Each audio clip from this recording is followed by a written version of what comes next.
Yashar, chapter 39.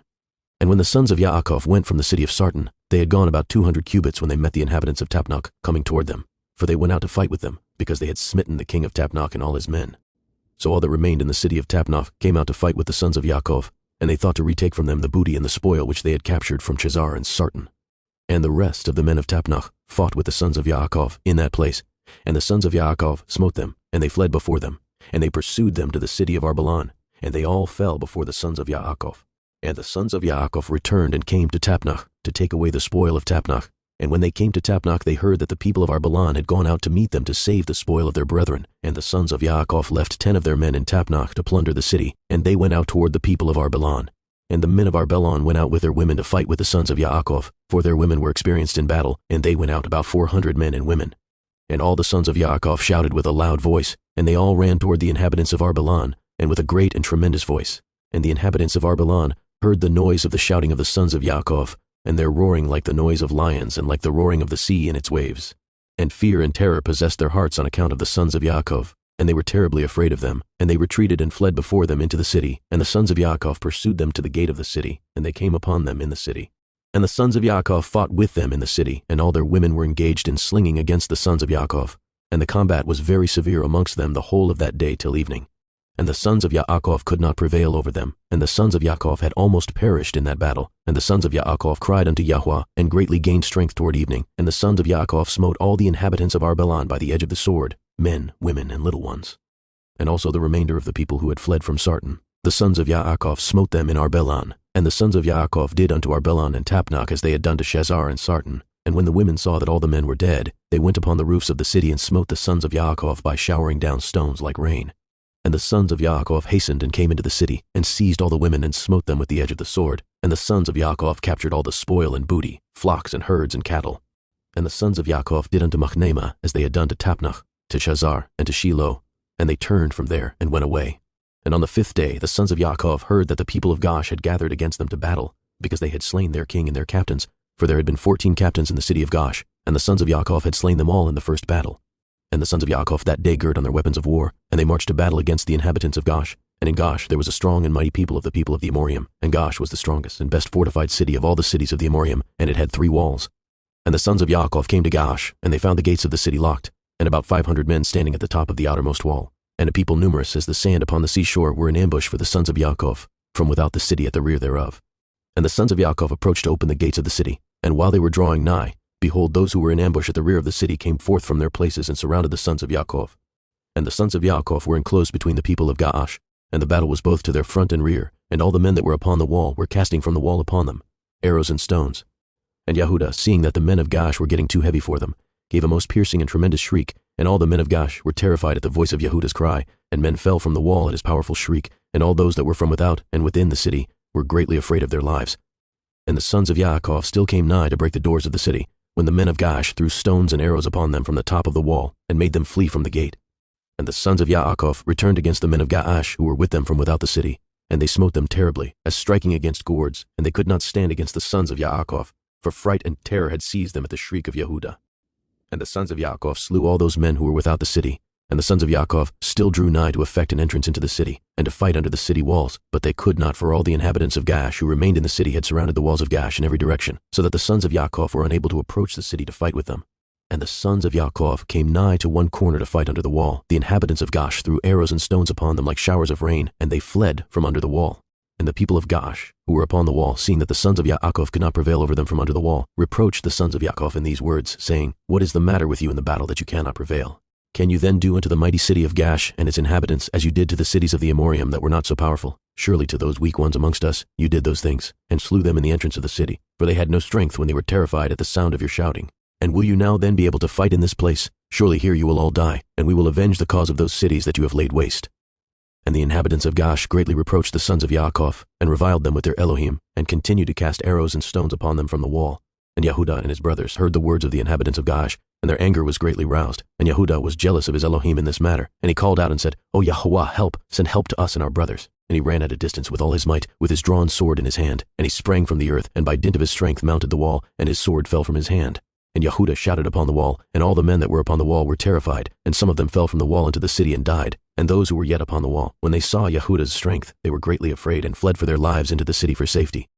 And some were emboldened to fight with Yehuda upon the wall, and they came nigh to slay him when they saw there was no sword in Yehuda's hand, and they thought of casting him from the wall to his brothers. And 20 men of the city came up to assist them, and they surrounded Yehuda, and they all shouted over him, and approached him with drawn swords, and they terrified Yehuda. And Yehuda cried out to his brothers from the wall. And Yaakov and his sons drew the bow from under the wall, and smote 3 of the men that were upon the top of the wall. And Yehuda continued to cry, and he exclaimed, O Yahuwah, help us! O Yahuwah, deliver us! And he cried out with a loud voice upon the wall, and the cry was heard at a great distance. And after this cry he again repeated to shout, and all the men who surrounded Yehuda on the top of the wall were terrified, and they each threw his sword from his hand at the sound of Yehuda's shouting and his tremor, and fled. And Yehuda took the swords which had fallen from their hands, and Yehuda fought with them, and slew 20 of their men upon the wall. And about 80 men and women still ascended the wall from the city, and they all surrounded Yehuda, and Yahuwah impressed the fear of Yehuda in their hearts, that they were unable to approach him.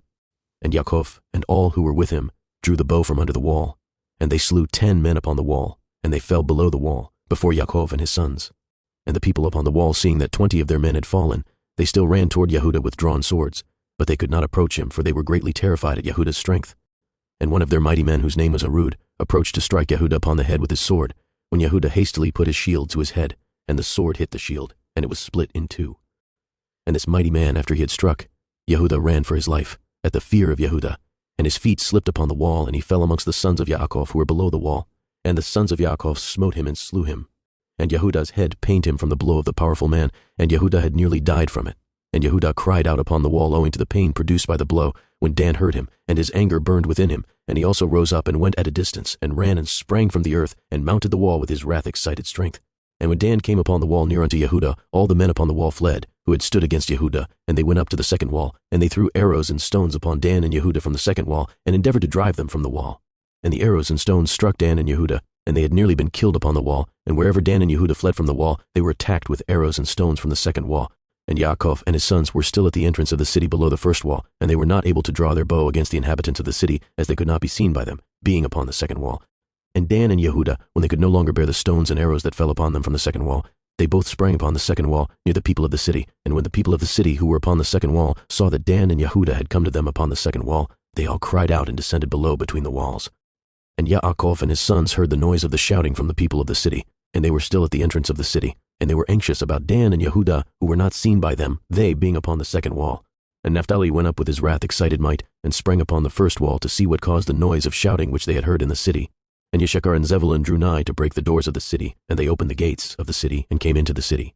And Naphtali leaped from the first wall to the second, and came to assist his brothers. And the inhabitants of Gash who were upon the wall, seeing that Naphtali was the third who had come up to assist his brothers, they all fled and descended into the city. And Yaakov and all his sons and all their young men came into the city to them. And Yehuda and Dan and Naphtali descended from the wall into the city, and pursued the inhabitants of the city. And Shimon and Levi were from without the city, and knew not that the gate was opened. And they went up from there to the wall, and came down to their brothers into the city. And the inhabitants of the city had all descended into the city.